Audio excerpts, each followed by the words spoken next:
कैसे परिचय दिया जाए उस शख्सियत का जिनका नाम अपने आप में एक परिचय है। सुर, ताल और संगीत उन्हीं से शुरू होता है और उन्हीं पे खत्म होता है।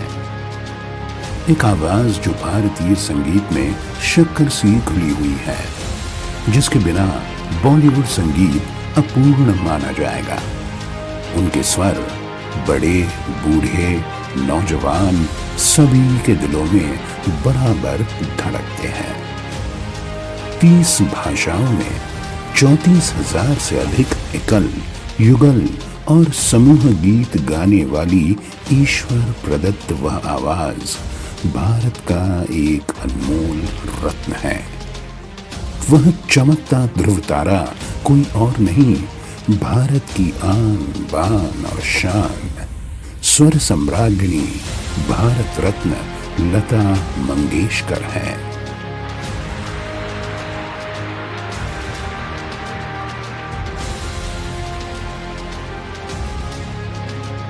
लता मंगेशकर का जन्म 28 सितंबर 1929 को इंदौर, मध्य प्रदेश में एक मराठी ब्राह्मण परिवार में हुआ था। उनके पिता पंडित दीनानाथ मंगेशकर एक प्रसिद्ध संगीतकार व गायक थे। साथ ही थिएटर में भी सक्रिय थे। उन्होंने जिन नाटकों का मंचन किया, उनसे आम जनता आसानी से जुड़ जाती थी और उनकी मां सुधामती, जिन्हें हम सभी माई के नाम से जानते हैं, एक उत्कृष्ट गृहिणी थी। मीना, आशा, उषा और हृदयनाथ के बाद लता अपने भाई बहनों में सबसे बड़ी है।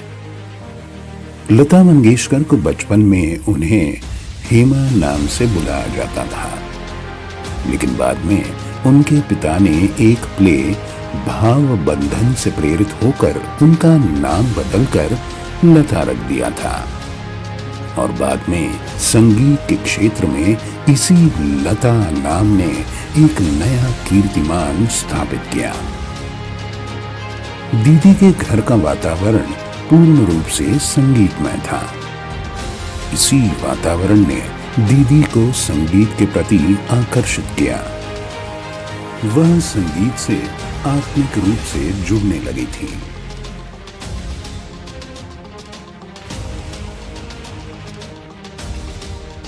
लता दीदी के करियर की शुरुआत अभिनय से हुई। मास्टर दीनानाथ की बलवंत संगीत मंडली द्वारा निर्मित नाटक सौभद्र में लता दीदी ने नारद के रूप में शुरुआत की। दर्शकों में उनके अभिनय का जादू ऐसे छाया कि चारों ओर तालियों का शोर छा गया। दर्शकों ने दीदी को वंस मोर की गुहार लगा दी। इसके बाद दीदी ने विनायक दामोदर कर्नाटकी की मदद से अपनी अगली यात्रा मराठी फिल्म किती हसाल में की, लेकिन यह यात्रा कठिन थी। दीदी को मास्टर दीनानाथ ने संगीत की दीक्षा के साथ मूल्यवान शिक्षा भी दी।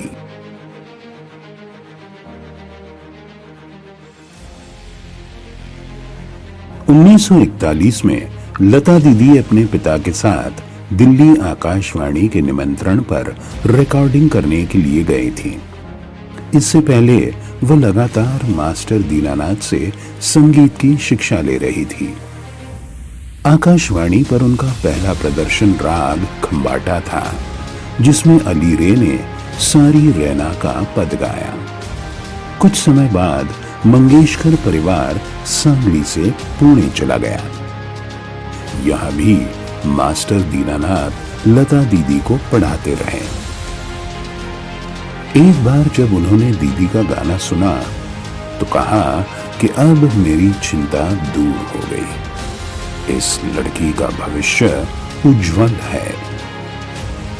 माई और दीनानाथ ने लता दीदी को हमेशा अपने बेटे की तरह पाला।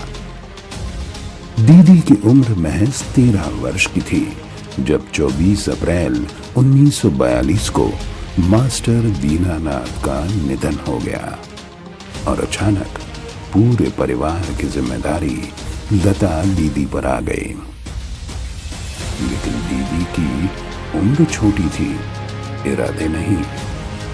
घर के बड़े बेटे के जैसे उन्होंने अपने पूरे परिवार को संभाल लिया। दीदी का संगीत करियर 1943 में फिल्म गजबू के एक गीत के साथ शुरू हुआ। मास्टर विनायक तब मंगेशकर परिवार के साथ कोल्हापुर चले गए। यह मास्टर विनायक जानी मानी अभिनेत्री नंदा के पिता थे, जिसके बाद उन्होंने फिल्म बड़ी मां में दीदी को एक छोटी सी भूमिका दी और गाने का मौका भी। इस फिल्म में नूरजहां काम कर रही थी। यह वो जमाना था जब नूरजहां फिल्मी गायिकाओं में सबसे ऊंचे पायदान में थी। लेकिन जब भी शूटिंग में समय लगता, वह दीदी से गीत सुनाने के लिए कहती। दीदी का गीत सुन नूरजहां जैसी गायिका भी उनकी कायल हो गई। उन्होंने दीदी की बेहद प्रशंसा की और यह तक कह दिया कि एक दिन यह आवाज पूरी दुनिया में अपना परचम बुलंद करेगी। इसी समय फिल्म की शूटिंग के लिए दीदी मुंबई आई और फिर मुंबई की निवासी बन गई। दीदी के बाद आशा, उषा, मीना और हृदयनाथ सभी भाई बहनों ने गाना शुरू कर दिया। संगीत पूरे मंगेशकर परिवार की पहचान बन गया। संगीत जगत में जब दीदी का प्रवेश हुआ, वह समय उनके लिए मुश्किलों भरा था। कई प्रसिद्ध गायक अपनी सफलता की बुलंदी पर थे। दीदी के लिए उनके बीच जगह बना पाना आसान नहीं था। नाजुक आवाज, नाक वाली आवाज सहित न जाने कितनी ही आलोचना दीदी को सहनी पड़ी। ऐसे में विनायक ने उन्हें उस्ताद अमानत अली खान साहब से मिलवाया और वे शास्त्रीय संगीत के गुरु बन गए। 1946 के बाद दीदी ने फिर से अभिनय नहीं किया और केवल संगीत को अपना जीवन समर्पित कर दिया। इस अलौकिक पार्श्व गायिका में गायन प्रतिभा की खोज गुलाम हैदर ने की तथा वे लता को बॉम्बे टॉकीज ले आए। उस्ताद बड़े गुलाम अली खान ने जब लता को गाते हुए सुना तो उन्हें 3 मिनट की जादूगरनी कहा। 1950 से 2020 तक दीदी ने कई संगीतकारों के साथ काम किया, जैसे अनिल विश्वास, शंकर जयकिशन, नौशाद अली, S.D. बर्मन, R.D. बर्मन, हेमंत कुमार, सलील चौधरी, C. रामचंद्र, दत्त नाइक, खयाम, कल्याण जी आनंद जी, हृदयनाथ मंगेशकर, शिवहरी, श्रीधर फड़के से बदलते दौर के संगीतकार जतिन ललित, उत्तम सिंह, अन्नू मलिक, A.R. रहमान। वर्ष 1974 में ही लंदन के रॉयल एल्बर्ट हॉल में उनकी आवाज को कंप्यूटर की मदद से जांचा गया तथा विश्व में सर्वश्रेष्ठ पाया गया। लता जी इस हॉल में प्रदर्शन करने वाली पहली भारतीय महिला बनी। इतना ही नहीं, इस पूरी अवधि के दौरान दीदी मुकेश, मन्ना डे, मोहम्मद रफी, किशोर कुमार, महेंद्र कपूर से लेकर कुमार सानू, अमित कुमार, S.P. बालासुब्रमण्यम, उदित नारायण, हरिहरन, सुरेश वाडकर, मोहम्मद अजीज, पंडित जसराज, जगजीत सिंह, बाल मुरली कृष्ण, भूपेन हजारिका, आशा भोसले और सोनू निगम के साथ कई युगल गीतों को गाया है। इतना ही नहीं, गायकों के हक की लड़ाई भी लड़ी। गायकों का नाम छपने का श्रेय भी दीदी को ही जाता है। यह दीदी का अथक प्रयास था कि गायक का नाम सभी के सामने रिकॉर्ड पर छप सके।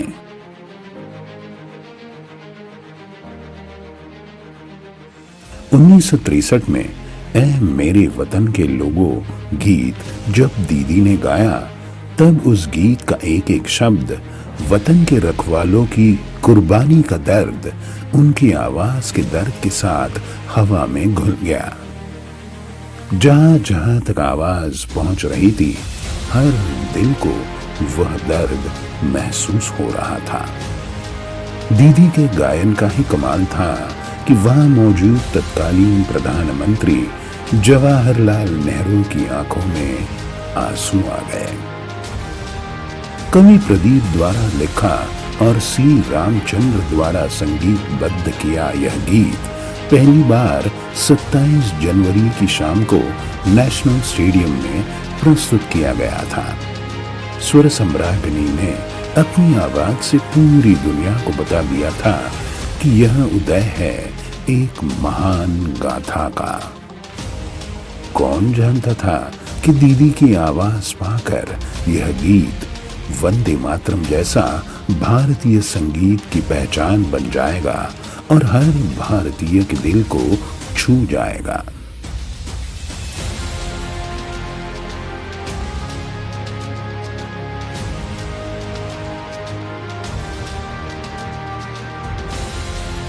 वास्तव में लता मंगेशकर भारत के कीमती रत्नों में से एक है।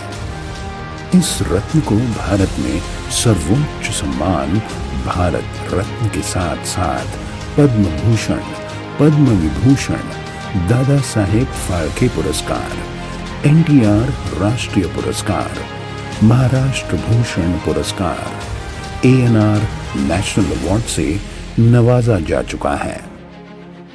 उनके करियर के सम्मान में राष्ट्रीय और अंतर्राष्ट्रीय विश्वविद्यालयों द्वारा मानद उपाधि भी प्रदान की गई है। 1958 से 1966 तक दीदी के अलावा किसी और को सर्वश्रेष्ठ फीमेल प्लेबैक सिंगर का फिल्म फेयर पुरस्कार नहीं मिला था। साथ ही उन्हें film fair life time achievement पुरस्कार से सम्मानित किया जा चुका है। फ्रांसीसी प्रशासन द्वारा दिया जाने वाला सर्वोच्च सम्मान लीजन ऑफ ऑनर में भी दीदी का नाम अंकित हो चुका है। बहुत से लोग नहीं जानते हैं कि दीदी पाक कला में निपुण है। वह बहुत स्वादिष्ट भोजन बनाती है। दीदी का पसंदीदा नाश्ता टोस्ट, अंडे और कॉफी है।